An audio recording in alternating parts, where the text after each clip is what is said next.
Hello, welcome to the Stacking Dingers Show, your home for all things MLB best ball. I'm your host, Matthew, aka Sheep, aka Dark Sheep. Check me out online at D4RKSH33P underscore. And before we get to the guests here, you should also head on over to FTN. I put out as part of their fantasy baseball package. Thank you, Vlad, for having me.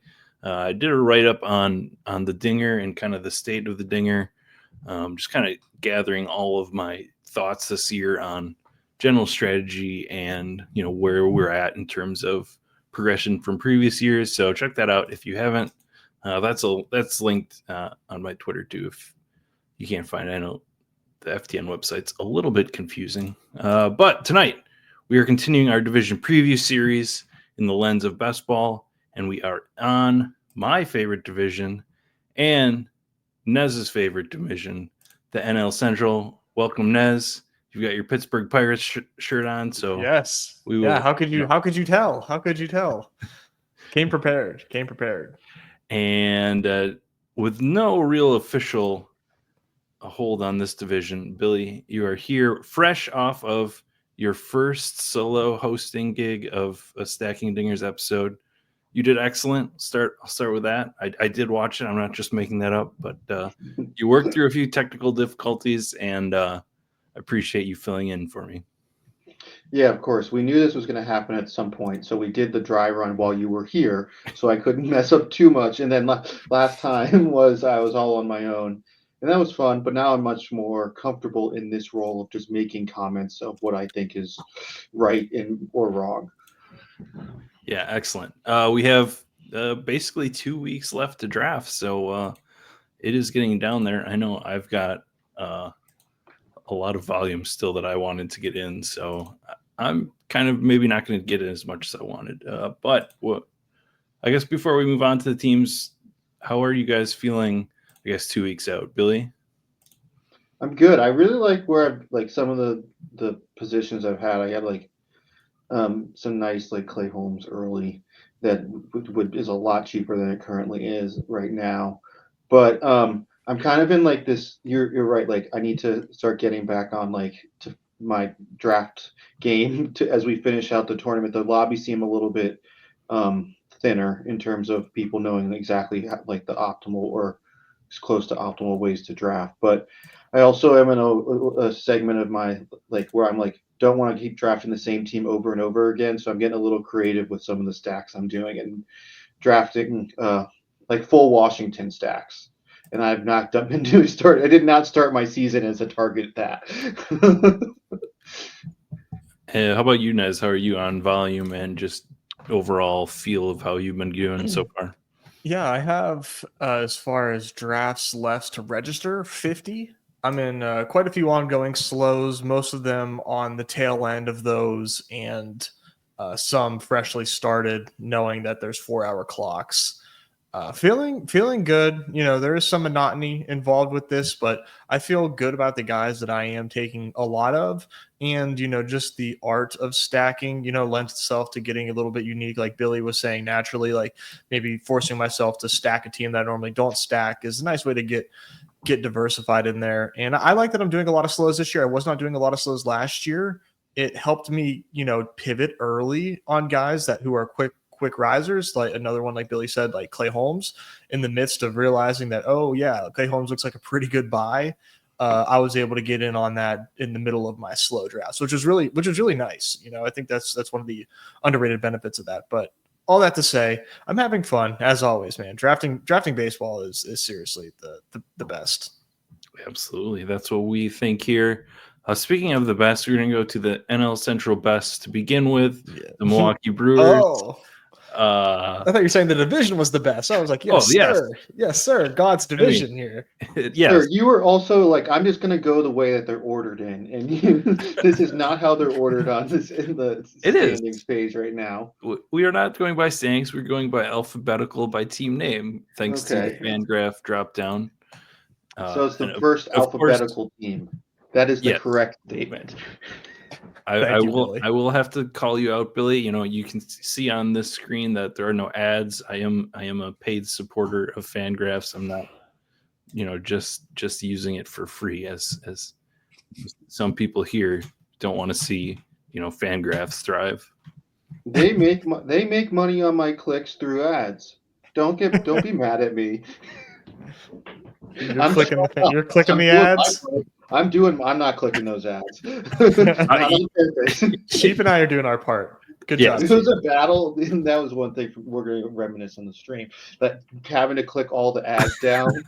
It's probably the It's only like thing donating. It's like donating to Wikipedia, man. You got to do your part for like a public good, a public service. That is fangraphs.com. Sorry, right. Sheep. Sorry. No, I will say I've never donated to Wikipedia, so I care about baseball more than everything else, apparently. Yeah. Anyway, let's get on to the show. Changes in the offseason for the Brewers. Willy Adames is out, and that's about it in terms of position players. Otherwise, everything is basically returning. Right now, they have Joey Ortiz hitting most of the starts on shortstop. Although in spring, they have been still giving Bryce Trang some shortstop run. Doesn't really matter for us, but I am interested to see what the result there is. And then basically that leaves third base open for, they've got Oliver Dunn here. He's been doing fine. Vinny Capra's been kind of hot, but I think that spot is just going to be a rotating hot hand sort of approach for the whole year. The kind of quote unquote returning guy is Garrett Mitchell, who has a lot of people are kind of, have him as in terms of what a sleeper can actually be anymore in this day and age of fantasy baseball. He's kind of on that fringe. I guess more still looking for the full breakout if he can remain healthy. And so Nez, basically, how many of these guys are going every draft? Well, the top three of the order for sure goes every draft, and Churio, Yelich, and Contreras. Garrett Mitchell does go every time too. I didn't mention him because I don't really take Garrett Mitchell every time. And Rhys Hoskins goes quite a bit as well as far as the lineup goes. I think as far as stacks go, and this is just because I'm like a sucker for this guy, even though he's not great for spikes, but I think Joey Ortiz can be taken in stacks as well, but he's not drafted every time. But he's just someone that I would like to throw in there for stacks. I think the Brewers as a whole are an underrated team.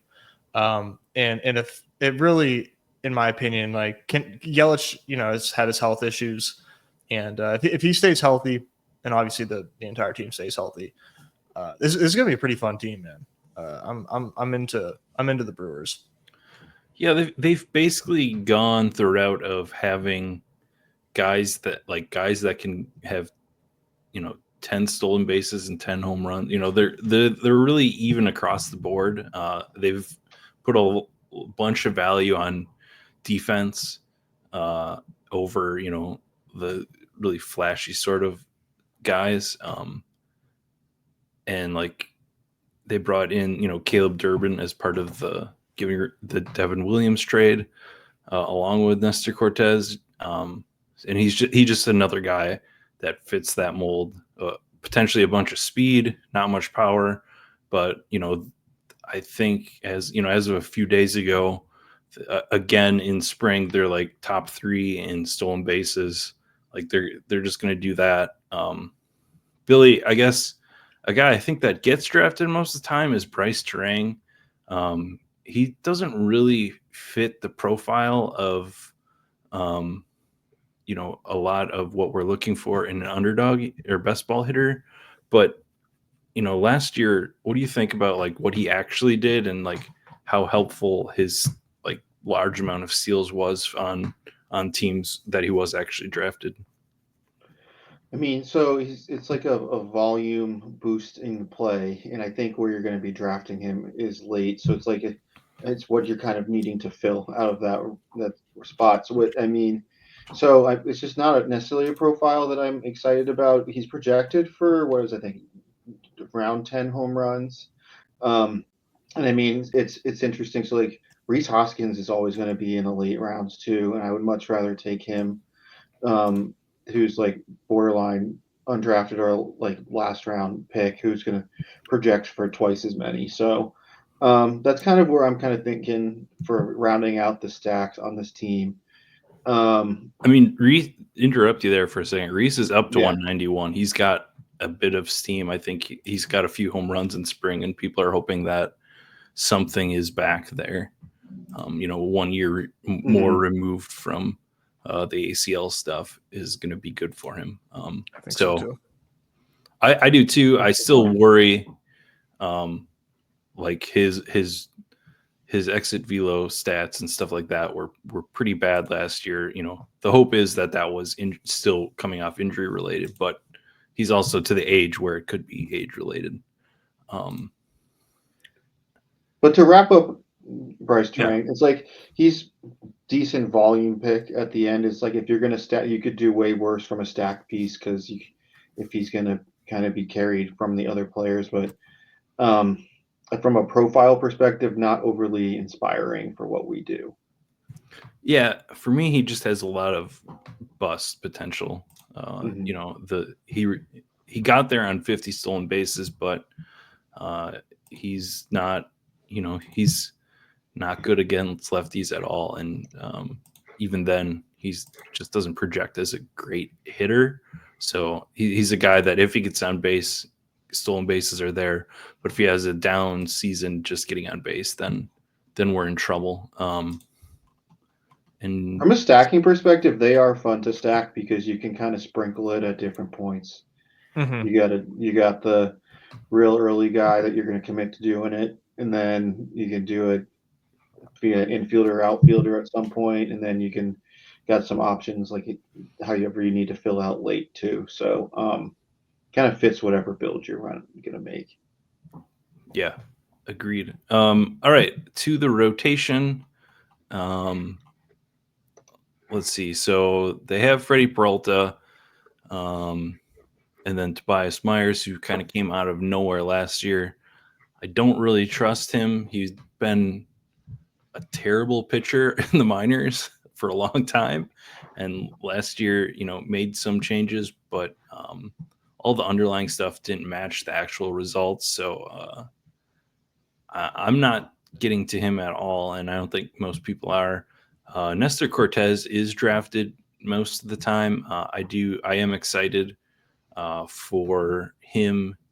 Number one, to be in kind of a weaker division than the AL East in terms of like total offensive firepower offenses.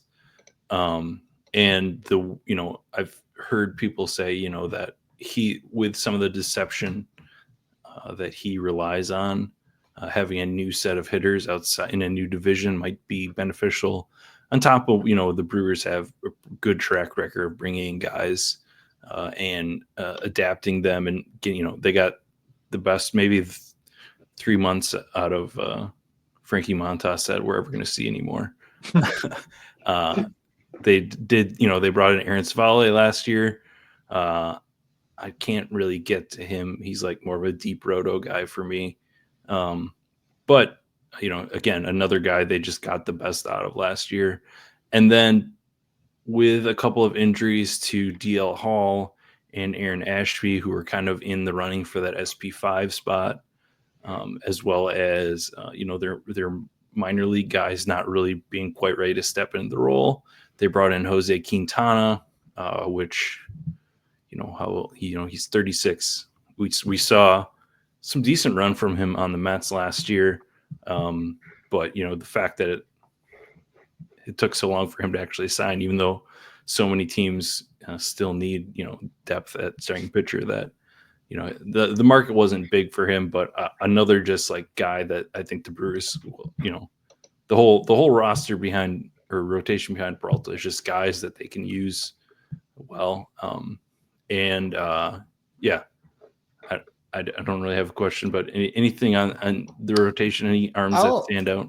Yeah, I'll start, man, because surprisingly, my highest drafted player in all of my drafts right now is Nestor Cortez. I'm like I love him in at the end of drafts where I'm looking at SP6, maybe SP7 for me, and I just think that he's a pretty good pitcher. I don't think he's not going to like overwhelm you with power or anything, but I think he's a nice crafty left-hander, and I love the move to Milwaukee. I agree with what you're saying about like the bullish, reasons to get behind him this season in a weaker division, with a good team. I mean, the Yankees are a stellar team as far as player development goes. The Brewers are very good player development team as well. I think he's in a very good spot in Milwaukee, and I think that he's going to throw quite a few innings if he's healthy. I feel very, very confident about him just like paying off a round 20 pick, very easily. I don't really have questions about his floor if he's healthy. I think he's a pretty solid, safe pick. And at the back end of drafts, I mean, that's not a bad thing that you can ask for.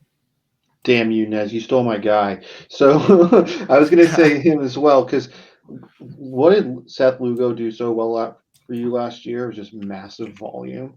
I think that from a guy like looking at this team, you got like the front end guys like Freddie Peralta. You could hope to get that volume, but could Nestor Cortez go out there and get you 200 innings because he stays healthy the whole time and they just let him pitch and he just junks his way to it? Like, I could totally see that in play. And from like a park perspective, I could see moving off of Yankee Stadium being a little bit better for him and stuff. So I don't know. I think that I'm totally with you, Nez, that from a late round perspective, you get so much volume expected out of a guy that is pretty good. Yeah. I did totally miss Brandon Woodruff, on the other screen, and not being part of the rotation.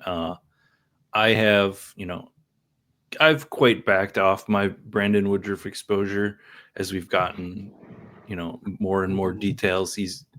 I was hoping he was going to be a little farther ahead after being out for so long. But it was a pretty major shoulder surgery that he had.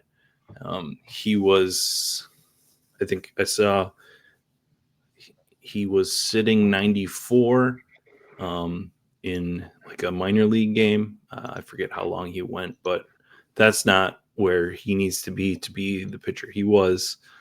So there's a chance that even if he is healthy, there's going to be an adjustment period for him to maybe adapt what he can do if he's going to be sitting at that. That's a question of, is he just still need a big warm up period? Is that where he's at?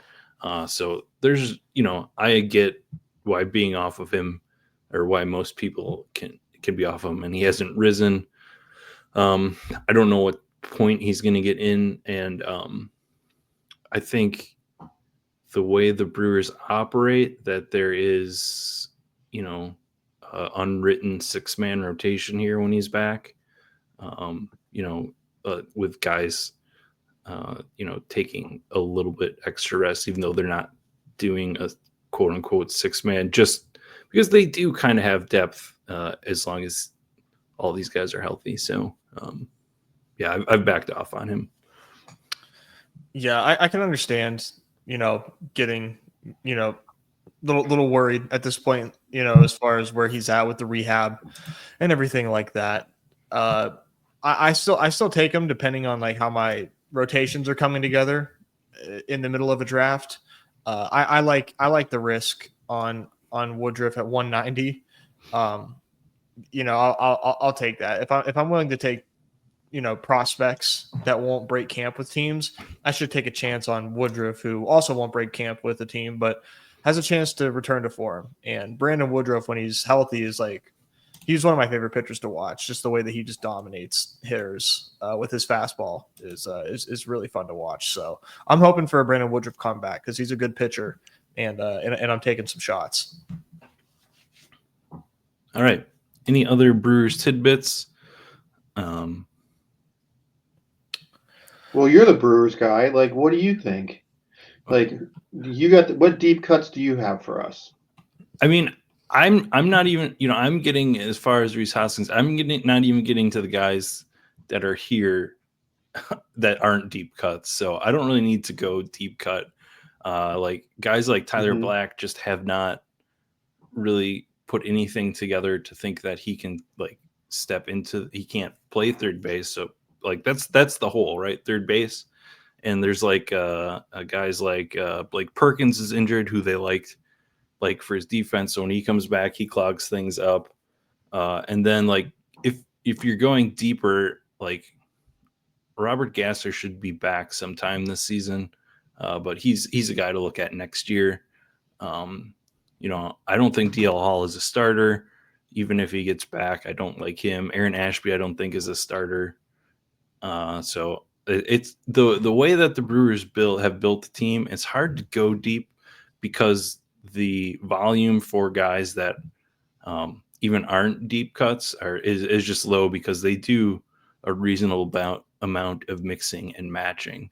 But my hot take is that Jacob Mizorowski, who is like the other hot pitching prospect, is more of a reliever than a starter, even though he's been, they've been starting him trying to develop him as a starter, but the just the walks and the control is not there. Like there's a chance he goes down to AAA and he's a big surprise in the season. He comes up as a starter. Maybe he figures out the walk rate, but I just see him as more of one of these elite bullpen guys eventually. So that is my, I guess, deep cut there. Let's move on to the Cardinals, who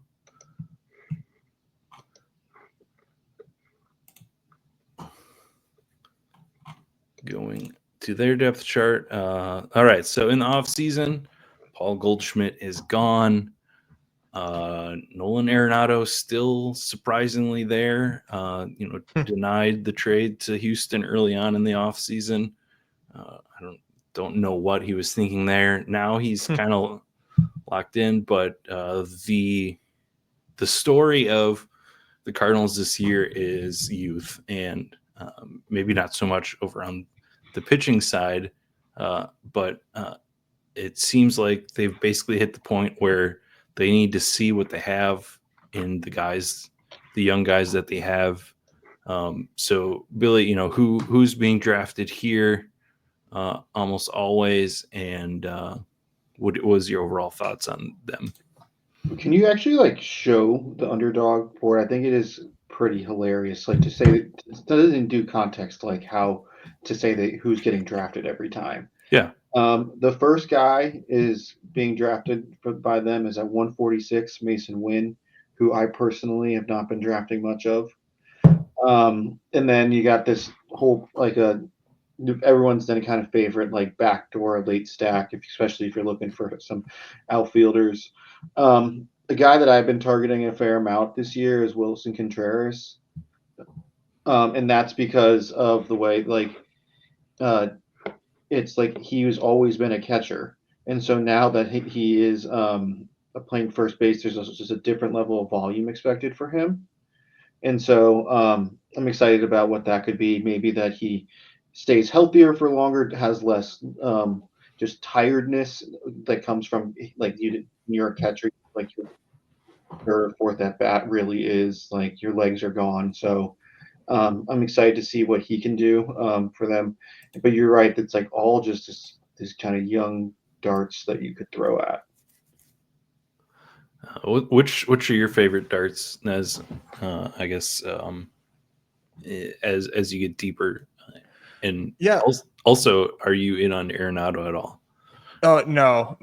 I've never been in on Arenado, and it's burned me in the past. So I'm excited to be out on him now, even though he's as cheap as he's ever been. And maybe this would be a good time to get in for once at a cheap price. But I'm out on Arenado. It's the writing's been on the wall for a minute that this dude is is not who he once was. I wouldn't be mad if somebody wanted to be in on him, but no, I'm not doing it. However, Wilson Contreras, like Billy said, man, is one that I've been hammering. And I always give you props anytime I talk about Wilson Contreras sheep because that was so off my radar that he was playing first base until you mentioned it, and I think that's such a big deal. Like anytime that a player gets moved off of catcher full time, I mean it's really I think that's a big deal. Off the knees and everything, like Billy said. So him playing, the volume increase, let alone the physical toll that is lifted off of him, has me really excited where he goes. I think he's very much undervalued. I still don't think the field is caught up to where he should go. Everybody here is really cheap, right? That's the story, is like you said, it's youth and value. And I have question marks on Jordan Walker. I thought Jordan Walker was going to be the truth. Hasn't shown it yet, and he's banged up now. So I'm not on the Jordan Walker stuff, even though he's incredibly cheap. I am on Lars Nootbaar quite a bit. I think the Lars Nootbaar price, I just feel like I'm missing something here. For a premium position to be playing, I think the playing time is just wrong unless they're baking in injury. I don't know how Lars Nootbaar doesn't play 150 games this season. He's arguably one of their best hitters, if not their best hitter. Complete player, walks. He's walked double-digit percentage every year he's been in the league, and that he gets close to 15% on his good years. Strikes out 20%, slugs over 400. I don't get what we're doing with Lars Nootbaar. I feel like he's just such a good pick. Just feels so safe. One of my favorite picks on Underdog right now. It's an interesting call because all the projections have him at like 120 to 125 ish games. And the only reason that he play that little is he's hurt. But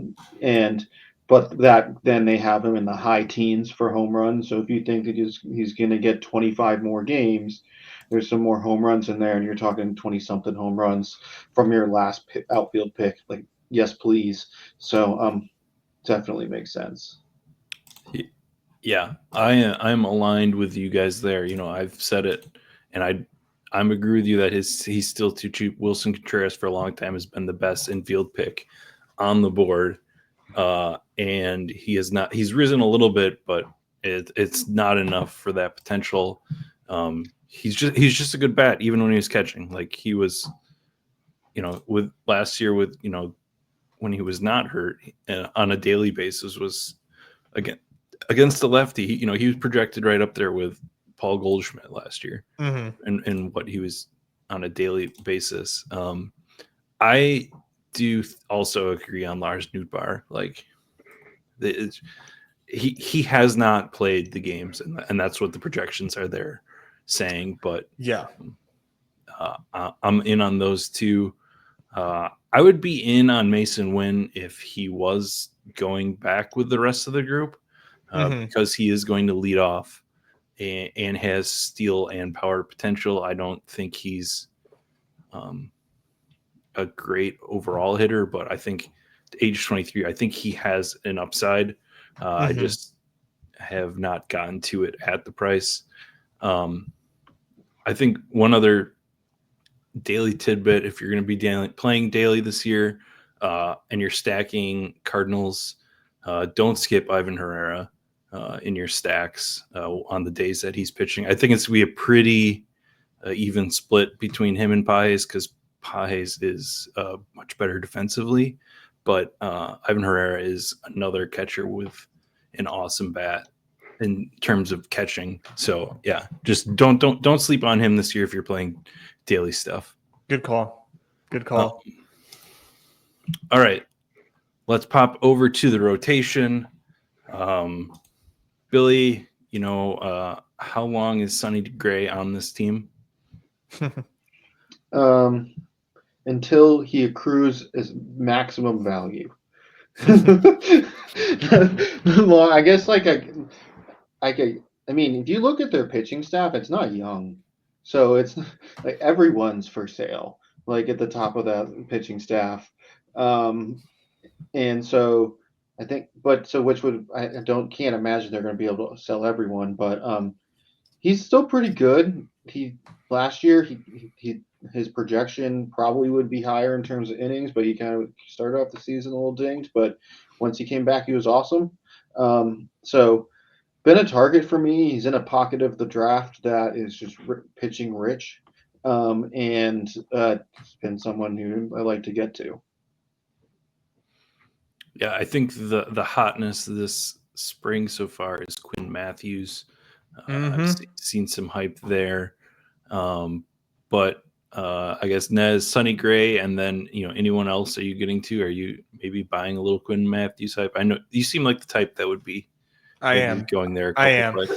No. I mean, Billy called it, man. I mean, you look at this rotation, right? I mean, Quinn Matthews is going to make this team at some point. He's not going to break camp, but he will be up at some point with this team.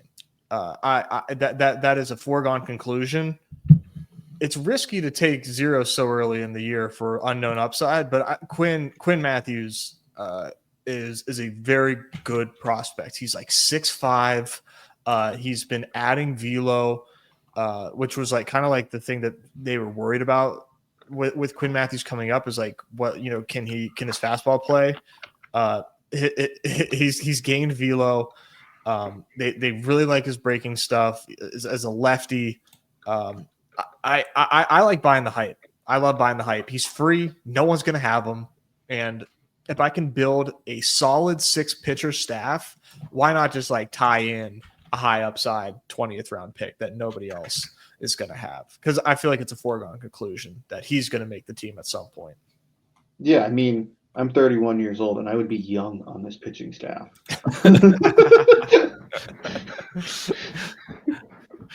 Yeah, that's a great point for him. I think if we're talking deep, the Matthew Liberatore experience never happened. Tank Hence, which I guess is M Hence on here. I didn't realize that he had a different actual first name. Is I think still more of a guy to be looking at for next year. Yeah, that's interesting. I might have to grab a couple of Quinn Matthews. Why not? Yeah, if you got the staff for it in the 20th round, yeah, throw in a little Quinn. And we're at that point in the draft season where I want to click a different pitcher at the end at some point. Yeah. All right. I guess we kind of skipped over it, but Nolan Gorman, what? We can't get him, right? Because he is, if he's gonna get full run, he should get full run until he can't make contact.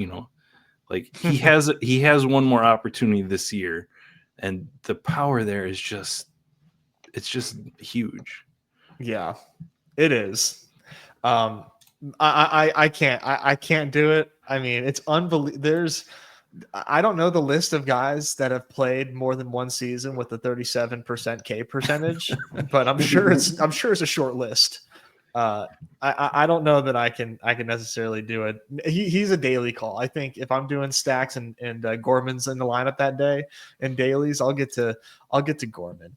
But no, I'm not going to draft him. But we have to bring it up. We have to do a temperature check. We have to say it because in the 1% outcome where he just blasts 30 home runs, somebody is going to be happy that they took one more chance on him.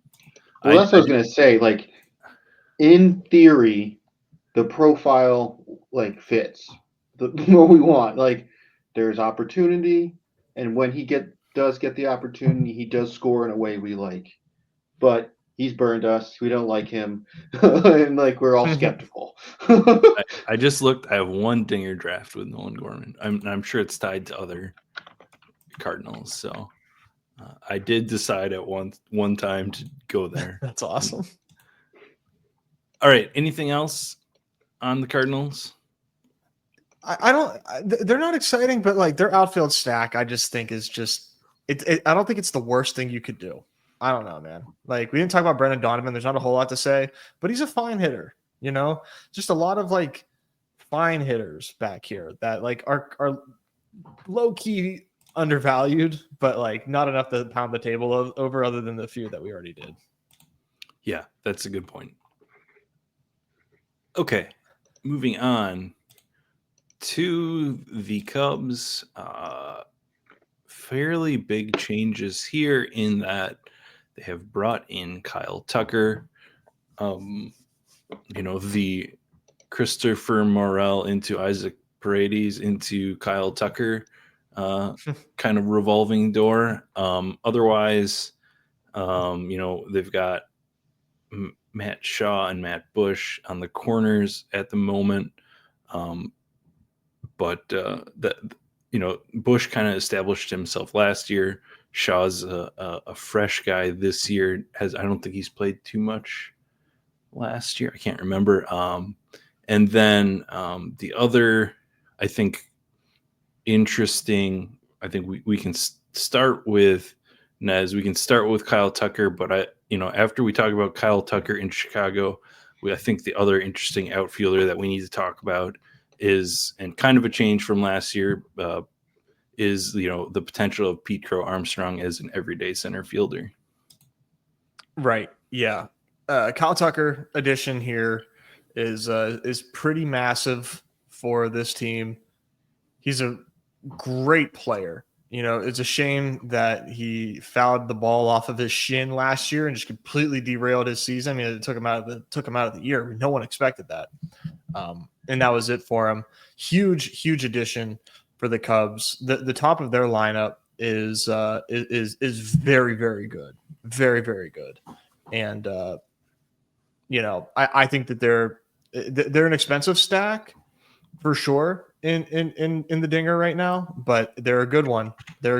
I think that this team is pretty dangerous, and I'm personally surprised that they have a lower win total in the markets than the Orioles, just given pound for pound the two teams.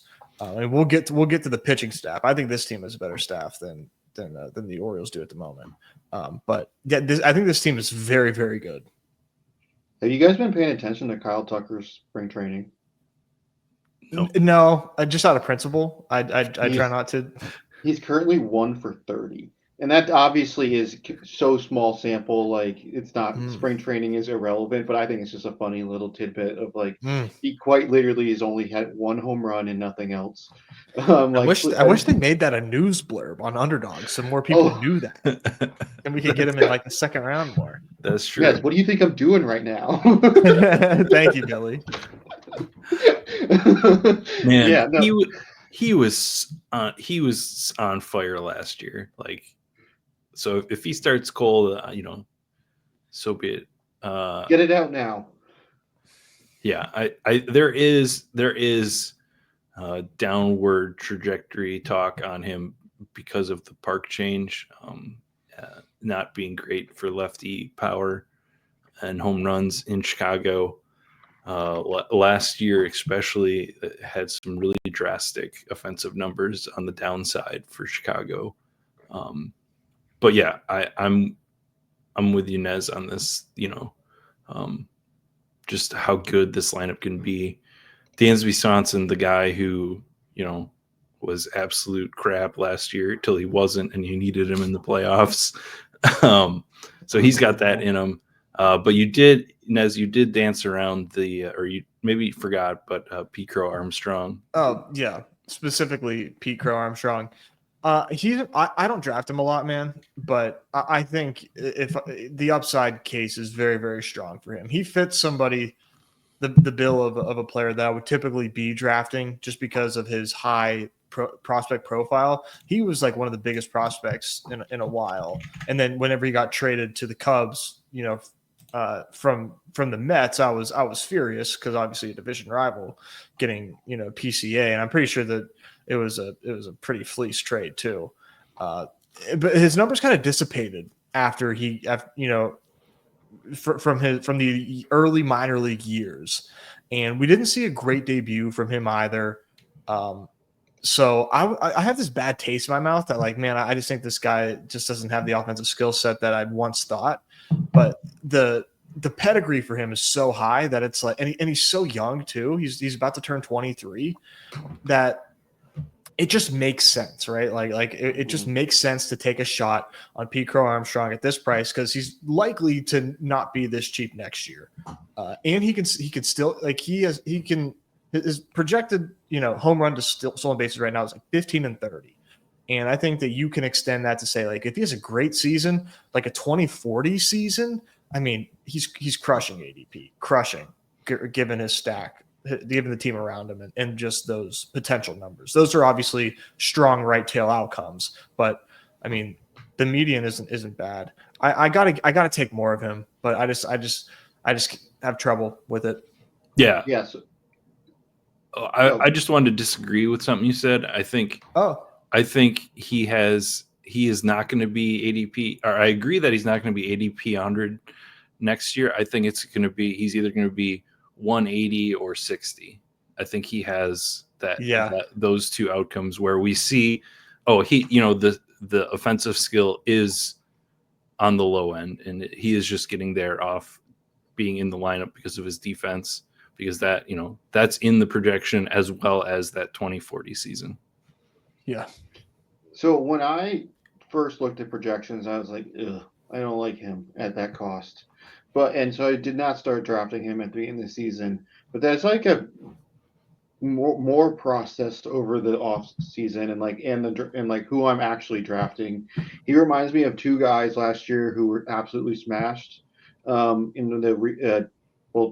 Doyle, because of the fact that he's going to stick in center field every single day, as well as Jaron Duran as someone who had like offensive potential, but then was a little underwhelming, but then kind of exploded when got all this full run and like getting like, oh, you're the guy, you're going to learn and you're going to not going to like flirt with this in and out kind of thing. So I have like kind of flipped now and really thinking he's like a good individual piece, a brilliant stack piece, and has this guy I could be in the 4th round next year, no problem. Yeah, I've gone back and forth on him. I'm back in again right now on him too, because I think it is somewhere. I think the difference between those guys is I think the chance that he leads off, like those guys ended up doing all season last year, is lower because of the other pieces here on this team. They love Ian Happ lead off, just that OBP guy, but it's also in the range of outcomes. Deep cuts, Michael Bush or Matt Shaw, either of you, on them? I think they're fine picks. I think they're very fine picks. I haven't gotten to it either of them much, but I think Shaw is really intriguing if his minor league numbers, can translate at all to the majors. He's going to be a pretty valuable, solid addition to that lineup, hitting behind Tucker, Happ, Suzuki. Just going to be a very valuable piece in that lineup if he produces. And there seems to be a lot of uncertainty on whether or not he actually can produce, given the fact that he still has a very low ADP. If I remember correctly, the offseason narrative on these two players was like, ooh, interesting, exciting. They could be breakouts. And then Bregman came around and was like, could make it a big problem at the corners. And so everyone's like, oh, let's pause. And then Bregman's not on this team, and people have not like jumped back in. And I'm curious on that. They're not names I've gotten to. I think I'm looking elsewhere. But why not? Has the narrative just kind of switched back to what was at the beginning of the offseason is something I don't know. Good point. The guy who I need to get more of on this team is Seiya Suzuki. I have not been getting enough of him. I don't know. Let's look at outfield here quick where he's going. Going around these guys, like I've been a Seiya Suzuki believer. The projections like him. It's been a can he stay healthy sort of thing, but it seems like this season could be big for him, and I need to get back there. Yeah, he's an awesome player, man. crushes the ball, huge slugging numbers, walks 10% of the time, or just and he hits for average too, which like I still think can matter because I mean those are RBI opportunities, whenever you're putting the ball in play. Yeah, he's awesome, man. I should probably have more of Seiya than I currently do. Also, seems very safe. And if you have not seen it, he somehow missed it. You need to go look at him slicing baseballs with a samurai. Oh, that was so sick. That was so wow. sick. Okay, I'm in. He takes a samurai sword and takes baseball hacks, Nez. Yeah. Oh, come on. At the plate. If you haven't seen Unreal. Holy shit. But I do think that this team's incomplete. Like probably one of the easier positions to add would be at the corners, and those are the positions that are likely the most uncertain and so if a first baseman is on a bad team, could fit into this really nicely if they're a contender. Just so I think that there is maybe a pretty easy move to be made at some point during the season. Yeah, I don't know who that would be though. I guess it'd be interesting. It'll present itself. Yeah. Yeah. Like I don't think Arenado's coming to the Cubs. I don't think that interdivision trade would happen. Seats taken. My deep cut is a hot spring guy. Gage Workman is a Rule 5 draft pick. He projects terribly. I don't think he's going to get much of a run, but he has been on fire this spring, partially because they've been playing him a lot. He's been a starter and a backup, so he's staying in the game and facing some bad pitcher, but he's this huge power kid that I don't know. I just got to shout him out because since he's a Rule 5 pick, they have to keep him on the roster, right? Hide him. So I don't know, just a guy that could come out of nowhere. All right, Nez. You said you love this rotation, or at least like it better than the Mets, which I don't think is too hard with the Mets injuries, but take it away. It was the Orioles. The Orioles. You're right. For the record. Given their injuries. Also, I got confused. Both those teams are having injury issues already in their depth. Mm-hmm. I guess this rotation isn't as deep as I was.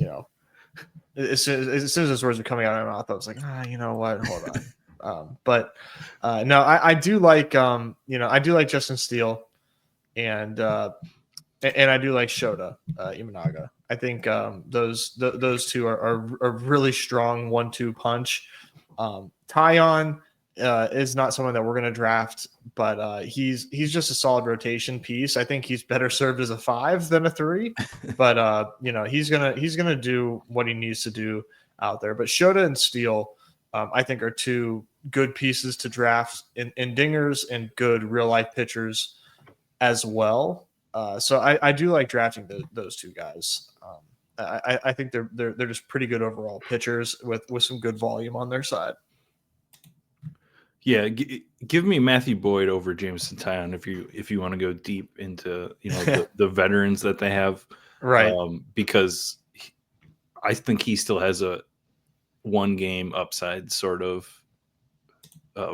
profile. He's just never stayed healthy long enough to matter in best ball. Mm-hmm.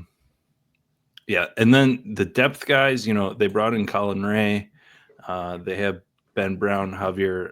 I think Javier Assad is injured, so don't really go there.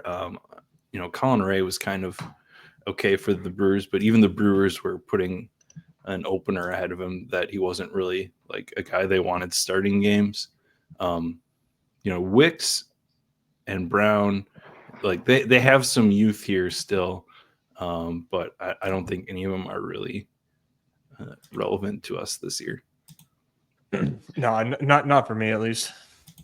So Shota was a big W for me last year.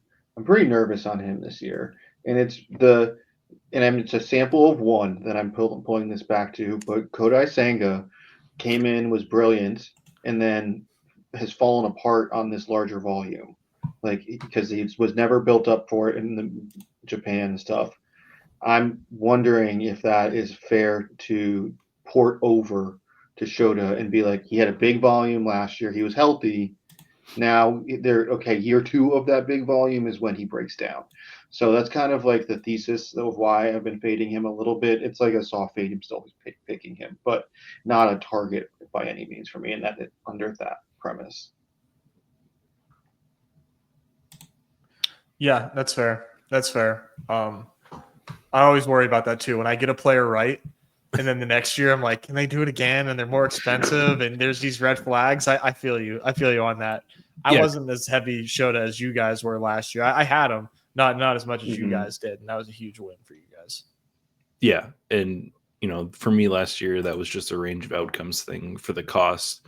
And yeah, there is some some danger in some of the underlying stuff last year, but it's not as bad as I thought. He still had a FIP 3.72. He just wasn't as good as he was last year, I don't think.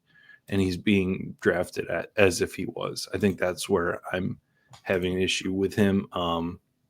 But I mean, maybe he still has, an amount of deception or whatever that he needs.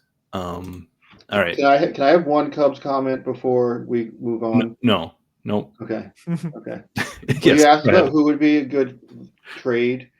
Vlad on a rental, Tristan Casas on a rental, or a really cheap Andrew Vaughn, all fit at first base. So just saying, I think that those are all interesting. Would be nice on this team. Andrew, give me Vlad on this team. Those. I mean, okay, real quick. One, the Blue Jays are way too stubborn. Way too stubborn. The Red Sox are going to be good. The White Sox are way too stubborn and would rather dissolve the franchise than make a trade with the Cubs. I love where your head's at, though. I love it. I like to dream. So do I. That's why we're close to the dream team. All right. That's why we play fantasy. Let us go. Oh, we got.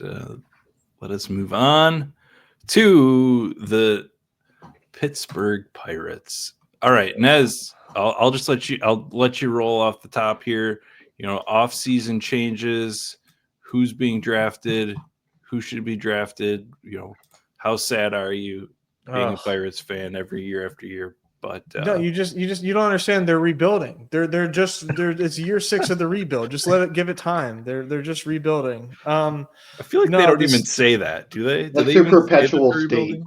There are people on Pirates Twitter that are like diehard defenders. But the team doesn't say that. Oh no, the team just says we're gonna compete. We're gonna compete. We're gonna go out and compete. Like, all right. No, you're not. Like you're not even gonna do that. Who they lost last year? They lost Connor Joe, non-tendered Brian De La Cruz. Nobody that we really care about. They did trade away Luis L. Ortiz, who I was pretty upset about, to acquire Spencer Horwitz. And Horwitz had a wrist injury that they knew about, and they didn't think it was a big deal. And then he got surgery. So brilliant move by the Pirates on that front. This team is bottom of the league in win total via the betting markets. So hot start there. But they do have Paul Skeens, generational talent that they seem to not care about maximizing. So that's pretty cool. I think the Pirates, for best ball purposes, have 2 draftable pieces, and like that's it. And Brian Reynolds and O'Neal Cruz, who go pretty early, ironically, but the team itself, like that's all you're getting to in a stack. If I go on long enough, I will say I think Nick Gonzalez is a sneaky late round infield pick. Came up and last year and actually had a pretty nice season. His calling card was just like an all around hit tool coming up in the draft, and had some swing and miss issues in the minors and in his very, very beginning of his debut. But the last time he was up and played a heavy allotment of games, he looked legit, and he looks like he is the everyday second baseman. He is going to play as much as he can handle. I actually do like him as a sneaky stack to O'Neill or Reynolds or just a sneaky late round infielder in general. This team is way more interesting for like positional managed leagues where like if you need like a catcher, like I think like Joey Bart and Andy Rodriguez are interesting because they're going to both be playing like first base a little bit. And then the last thing I'll say is Key Brian Hayes. I wish this dude had healthy muscles, but he's already banged up, and can't hit a fly ball to save his life. So that's all I have to say on the lineup here. I will pause for effect and a drink and let you guys give me your thoughts. I'd love to hear what you guys think about my team. I think you said everything, but my one comment I'll have is, if O'Neill Cruz was an outfielder, his price would be so annoying. Like it would be third round, and so I think that's one thing to note when the second half contests come out is he's likely to be he's likely to be an outfielder when that opens up, and so yeah, I think we'll get that for one more year of him playing infield, but. So I just wanted to note that you see him in Underdog is playing his previous shortstop self. It'll be fun for dailies because he'll get the outfield designation pretty early in dailies. So I stopped watching the Pirates at the end of last year, just like, found better things to do with my life. So I forgot that he was playing center field. I wish I would have called that out to the folks at UD and like, because I know they listen to feedback. I dropped the ball on that one. I'm the resident Pirates guy. I'm supposed to be the one telling them, hey, make O'Neill a center fielder, but no one noticed because no one was watching them at the end of last year for good reason. The pitching staff is way more fun to talk about here. I got to talk about the hitters a little bit. I would for sure. Yeah. I would be annoyed. I'm happy that O'Neill Cruz is an infielder because his price is reasonable. I'm with you. I think Nick Gonzalez is super interesting. Also, more for the managed stuff. And I was going to have some Spencer Horwitz, just like he profiles as, a guy with a little bit of power. And there was no reason he wasn't just going to be the first baseman on this team. Mm-hmm. I really have always been a Tommy Pham late round guy. But I think age 37, he's, he will still have a week or two that you're like, oh man, I wish I would have drafted Tommy Pham. Yep. And then he has, a little bit of injury and then he's cold for a while. Earlier years, Tommy Pham was always a great late round pick. Always undervalued. I think he's officially where he belongs. Nez, so what percentage of this like starting lineup is going to be the starting lineup like 4 months into it? Like how much is going to be traded away / is coming from the minor leagues? Not a ton from the minor leagues. Like so here's what will change. Like Hayes will hit the IL at some point. He always does. And then you're going to see Triolo, and that doesn't matter for us. Horwitz hopefully is up here at some, sooner than later. But if he can't play early on, then you're going to see an absolute carousel at first base with Andy Rodriguez, who I think has very strong potential, but he needs to prove that he can hit again after he had the elbow surgery. Joey Bart, dailies. If a lefty's on the mound, you can get to Joey Bart. He'll play some first base, and then they had Adam Frazier at first base in spring training. That's not what you want. And really, that's it. You might see Jack Sawinski, G1 Bay, Billy Cook. I guess Billy Cook is an interesting one. He's an outfield designated position on Underdog. He was a trade. They traded. I forget who he was a trade for, but he came from Baltimore and is in the Pirates org. I don't have a lot of like faith in him, but he could see some time. IKF is their everyday shortstop. That's what they brought him up for. Yeah, I know. It's awesome. It's great. They had him hitting leadoff for a lot of the year last year. Hopefully that doesn't stick. Piguero, I wish Piguero was good. He's a young shortstop that they traded away Starling Marte for Him and a guy you guys have never heard of, so I'm not going to say his name. That didn't turn out well. So I mean, the only other name I can say here is Josh Palacios. I love Josh Palacios. He's the clutchest hitter in baseball. He has more walk-off home runs than like per capita than anybody else in baseball. That's all I can say about the lineup there. That's I don't think I can name another player. You mentioned the rotation at first base. I think it's, only a matter of time before you have, the DH spot as part of that carousel, just because McCutchen is just, he's going to get injured. His body is not up for a whole season of baseball anymore. Yeah, strictly, almost strictly a left-handed platoon hitter too. So, I mean, it's a big rotation. Like the bench is going to play a lot. And not that matters for us here. I have one more question for you, Nez. O'Neal Cruz, is this the make or break year in terms of us thinking of him in terms of superstar? Yeah, definitely. Yeah, he needs to, because this season can go really south for him. If the Pirates just absolutely stink, and I mean, let's be real, then that could help. That could really hurt. I think, not to like profile the kid, but I mean, it's hard not to be frustrated, right? I mean, you were mishandled. Your rookie season coming up, they manipulated your service time. They haven't done anything to help the team win. It could be a disaster. It could be a disaster vibe wise here. And I think that could really just like get ugly in Pittsburgh if things don't, if there isn't, a glimmer of hope here. And, he does have holes in his profile, right? If the K rate becomes a problem, if lefties are still like making him look silly, yeah, it could be a problem. But I feel confident that he's going to take a step forward. It does seem make or break though.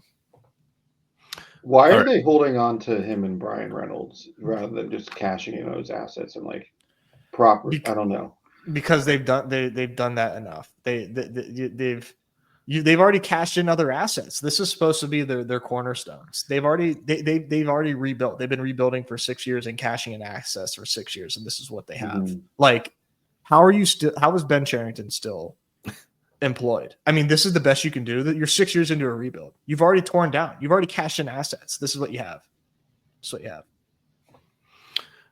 All right. Let's go to the happy side of things. That is, let's assets. Let's talk out the other assets they do have, like Mitch Keller. No, yeah. Let's hit this rotation. Sure. So they signed Andrew Heaney, which like I was like very curious as to why that was, and then I didn't realize Oviedo was still so far behind in his rehab. They threw him on the 60-day. I think Oviedo is a pretty good pitcher. Bailey Falter is now hurt as well. He was their number 5, like a crafty left-hander, like no K rates, but like limited hard contact. So really who we care about here is Skeens, Mitch Keller, and Jared Jones. And Skeens, first pitcher off the board, objectively too expensive. Given where other pitchers go on the board, it is hard to, make sense of taking Paul Skeens that early, but it's fun. And he's, I think, the best pitcher in baseball. So I'm going to have like 12% Skeens, which is going to be way more than most people that watch this and that we consider our peers. But it's objectively just way too expensive. I do like Jared Jones though. Jared Jones goes, way later in drafts with really high K upside.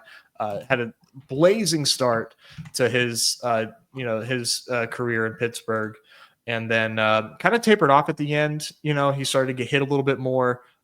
Had some injuries come up on him.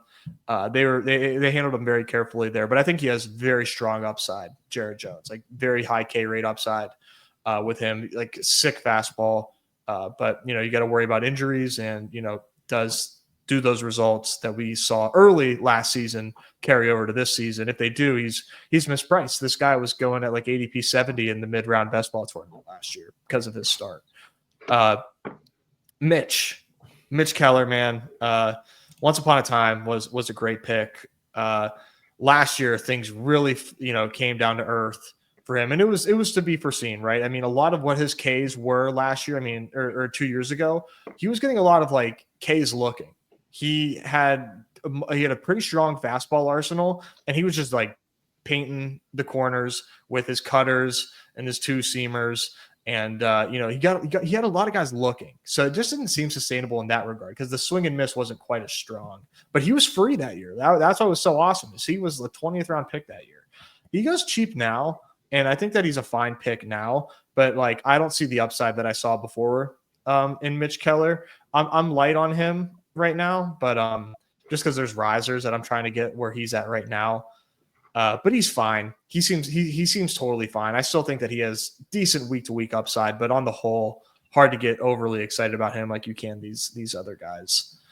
And then the other pitcher that I'm drafting here, man, is Bubba Chandler. We just mentioned the injuries that are in this rotation. Bubba Chandler is their best pitching prospect. You don't even see him on here. You see Ashcraft, Burrows, and Harrington here. Oh, yeah. I mean, they're deep. They're deep. They have a Is it load not R of Chandler? arms. What's that? Is it R Chandler? He goes by Bubba. I don't even know if his first name's What's like his real something. name? Yeah. Chandler here. Oh, there he is. Okay. So Yeah. I didn't realize he was that high up there. Bubba Chandler's the real deal. He's he throws major gas, major swing and miss, 6 slider. He was the 2nd round pick when they drafted Henry Davis. The Henry Davis pick essentially was a pick made so that way they could draft Bubba Chandler because Henry Davis was the 101. That's the highest slot in the MLB draft, and he signed under slot. And that was a draft where Marcelo Meyer was available as a high schooler. He was going to demand a lot of money.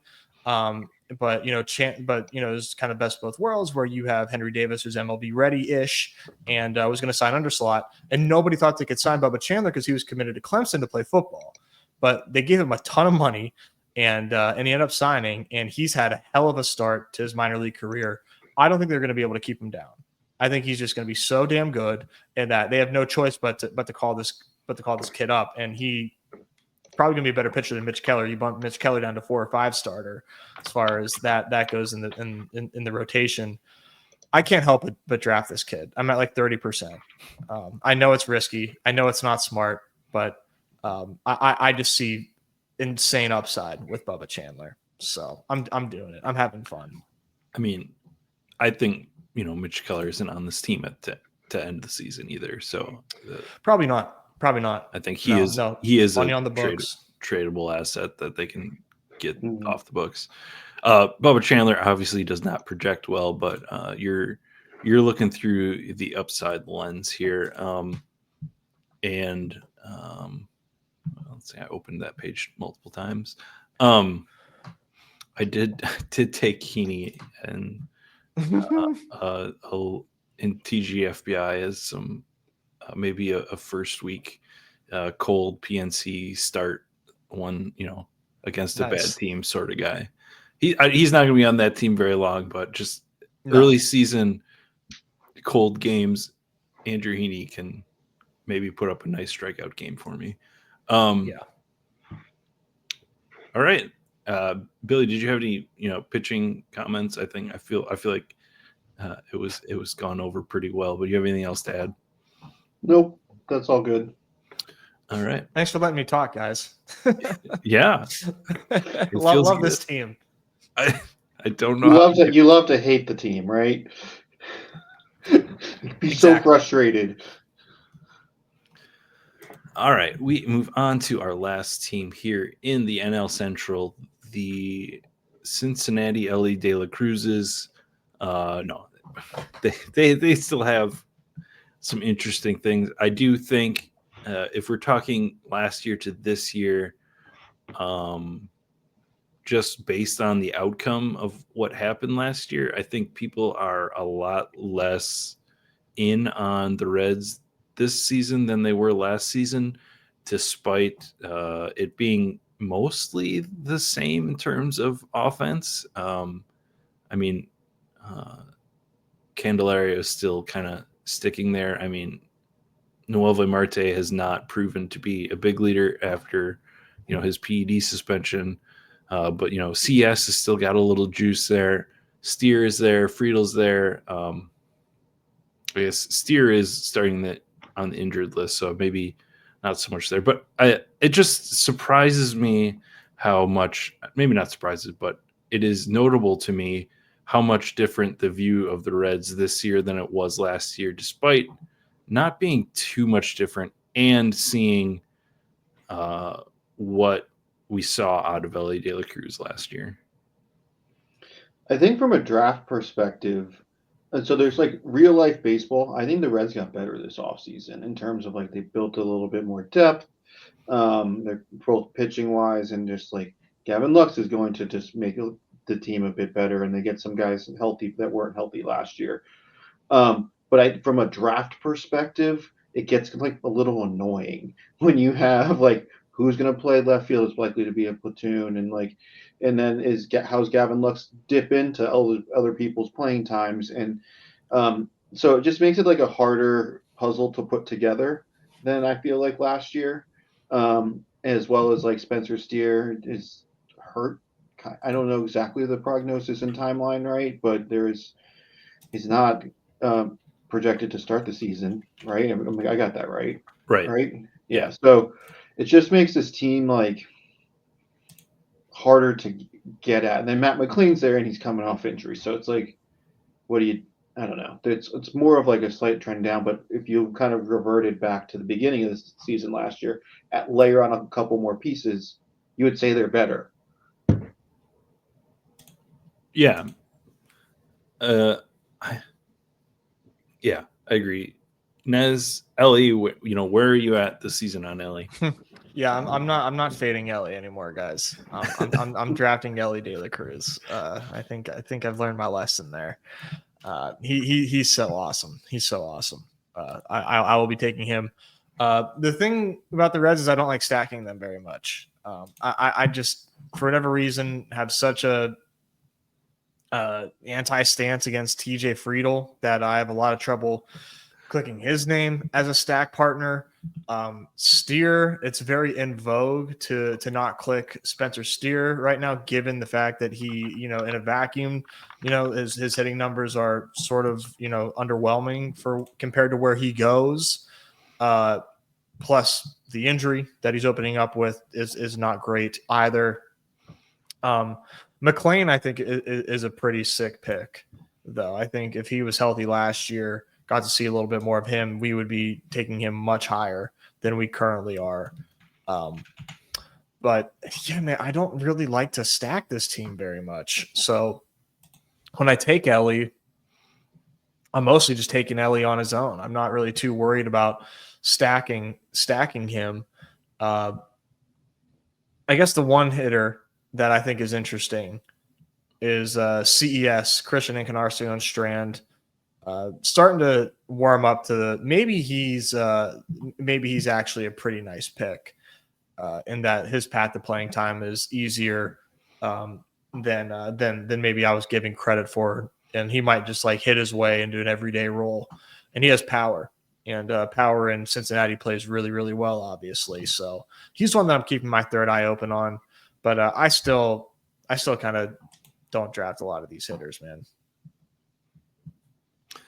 Yeah, Russ Resource has him as a small side platoon, but yeah, like there's plenty of opportunity here.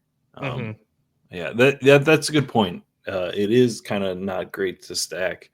I will say it's it came out today, I think, or recently, that Ellie is going to hit third probably, which I think that's a mistake. I think he should be a leadoff hitter. Like there's no reason you should be putting anybody on base ahead of him to start the game. He gets to first, he's on third. Like don't.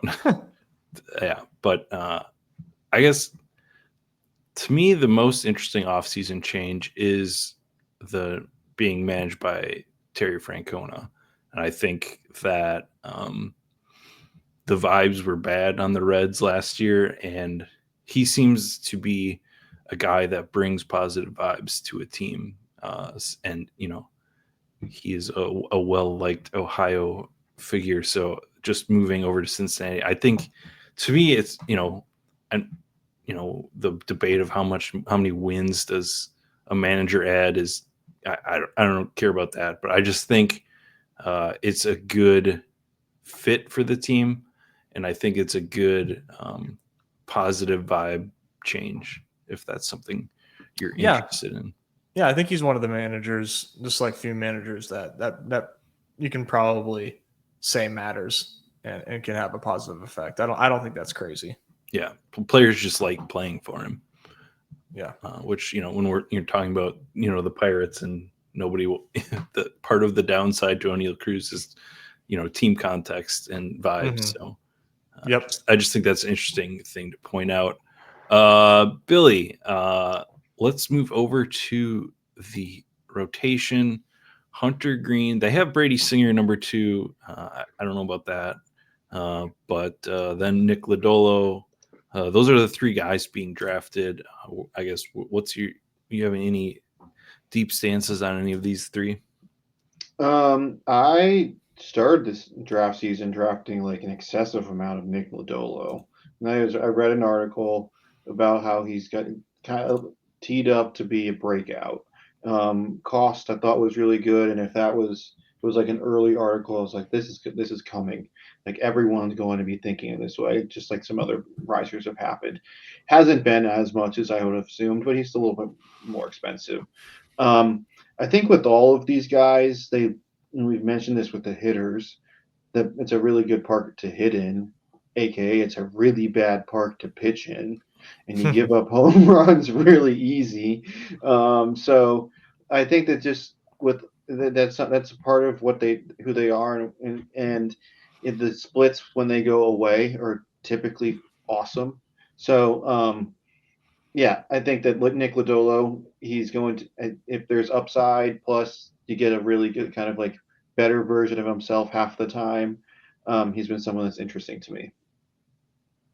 Yeah, I just keep taking him. I'll take some of him, mix him in there at the end. Like for him, it's still just health. Like I'm slightly above the field on him, but yeah, I think the upside is still there. Hunter Green, I just have not got to this year, and he's been a guy I've liked in the past, and I don't know, it just doesn't seem to come together for me in my head on Hunter Green. Nez, what do you think about Hunter Green? Yeah. I do draft Hunter Green. I'm trying to pull up the exact number that I have on him right now. I'm pretty sure that it's over average, above average. Like I think like over 8% on him. I think that he has like, this might be hyperbolic, but I think he has Cy Young potential. I think that he can really, if he were to put things together, like you don't have to go too far down the right tail outcomes to get to like insane Hunter Green season. I'm at 13% Hunter Green. I mean, he just has all the stuff. But can he stay healthy? Is a big one. That's always been an issue with him. And when you throw as hard as he does, that seems to be a problem. Yeah, I just think the upside for Hunter Green is like, oh yeah, this is the best pitcher in baseball. I still believe that he has that outcome given the stuff that he possesses. But you mentioned the park not being great. That's definitely true. I just want to be there for the Hunter Green breakout, so I'm drafting him at that clip. He's nowhere near my highest drafted pitcher, but I am trying to be there for it. Okay. And they have some youth pitchers, I don't think he's here, but Burns and Spears and yeah, but I don't know. It's always hard, for people coming up, that first year, even if they come in early on in the season, the park factor just gets multiplied for me on young guys coming in to already have this challenge of making the step from the minors to the majors, to just add in the additional factor of that home park is just, it's tough for me to get and dream on any of those guys until they've had a chance to adapt. And I'm just not. I know Brady Singer was kind of okay last year. I'm just, I can't get there. It seems like a recipe for disaster. I don't know, man. Yeah. I have trouble getting there this year. I think a guy that's interesting is Rhett Lauder. He was their first overall pick, not first overall pick, excuse me, their first round pick. What year was that? Was that 2023? And then he made his debut last year. He is injured right now. But he's someone that I think is interesting and that we will see in the majors this year. Now, what does his stuff look like when he's up? I'm not sure, but he is. I mean, just the fact that he has such high draft capital, and we saw him for a very brief cup of coffee. It makes me intrigued on him. And then just to say the name, he's not in the player pool, but Chase Petty. I think Chase Petty is going to be a problem when he comes up. He was throwing like 100 miles an hour as a right-hander in high school. I think on record that he's the only right-handed high school draft prospect that ever hit 100. They got him like via trade. It was they traded for him like really early. Like I don't even think he pitched a minor league inning before they made that trade for him. Just someone to watch out for. I just want to say that name because I think that he's going to be really good. Okay. Yeah, and he was up to AAA last year for a couple of starts. Projections are bleak, but as they always are on those sort of guys. All right. Any other Reds thing that we missed? Not that I can think of. I forgot that they signed Wade Miley too. I just saw that name. He's going to make 2 starts and go right back on the injured list, but he'll earn his couple of starts. A guy who just, I'll never forget his 1 inning start in the playoffs for the Brewers, where they thought, they thought he was going to be the long starter and just threw 1 inning. All right, now the hard part. We've got through all the teams. Billy, is it obvious? Maybe it's not hard. Who wins this? Who wins this division? Who wins this division? I think the Cubs run away with it. As I kind of hinted at earlier, I think they're going to do well and make a meaningful trade at some point during the season for an impact bat and try to make a run at it this year. Maybe you could say Kyle Tucker is already that impact trade, but yeah, that's my thoughts. I do want to say, it is silly for them to have traded for Kyle Tucker if they don't have either A, go all in this year, or B, sign him long term. So yeah, Nez, in your heart, you want to say the Pirates, but what do you think? No, I think it's the Cubs. I think it's the Cubs as well. And I think that they are just like head and shoulders, just put themselves like well above the NL Central. But I mean, if in the best case scenario for the Pirates, and they maybe make a trade for a bat, I don't think they can do it as is. Maybe they're flirting with the division, and maybe the Brewers are flirting with the division as well. I don't think that that's totally out of the question, but I think it's the Cubs. Man, I don't want to say the Cubs, so I'm not going to. But you can read into that what I believe. I don't think the Brewers have done enough to replace the production Willie Adames did last year, and the bet on youth is. None of them have really just been outstanding to me in anything I've seen. So yeah, I think the Brewers are better than they're projected for in terms of wins by most systems, because I think they just have this really good depth. But yeah, I probably have to say the Cubs. And one more question for Nez. Pirates over under 77.5 wins, because that's what the line is right now. that would getting them to like 78 and 84. Mm-hmm. Yeah, I do think that they can. I do think that they can go over. I just don't think that they're a serious team, but I do think that there's a chance that they can go over. They're just not serious. Yeah, they're going to do it despite themselves or despite Yes. them. Yes. Yeah. It's in their range of outcomes. The pitching staff is that good that it's just like, wow, like, you know, they you can't hit them. That's what it takes. And bunch of 1-0 games. It does not get talked about enough just how good, you know, PNC actually is for pitchers too. Just the climate and you know, how it is. So yeah, I get it. All right. That is it for the NL Central and the Centrals this week. Next week we have the West. We have a couple of fun guests lined up for that. We might even get the return of Chris next week. He might have. We'll see. He might have come out of his work-life balance issue, but I won't promise anything. But yeah, we have a couple other fun guests going to be hitting up for those. So yeah, we have 2 weeks, like I said, left in draft season. Starting to, you know, the questions are getting out there. Are these contests going to fill? I think the overlay people are going to be coming in, and you know, I think it's a great time to draft. I'm just having trouble finding time right now, but this is an awesome time of the year. Yeah. Anything else, anybody? No, this is a lot of fun. Thanks, guys, for allowing me to come on and wax poetically about the Pirates, or Wayne about the Pirates. Always fun, and fun division. This is fun. All right, and I must, you know, wish you good luck in the next short period here as the baby is on the way soon. So good luck with that, and thank you, man.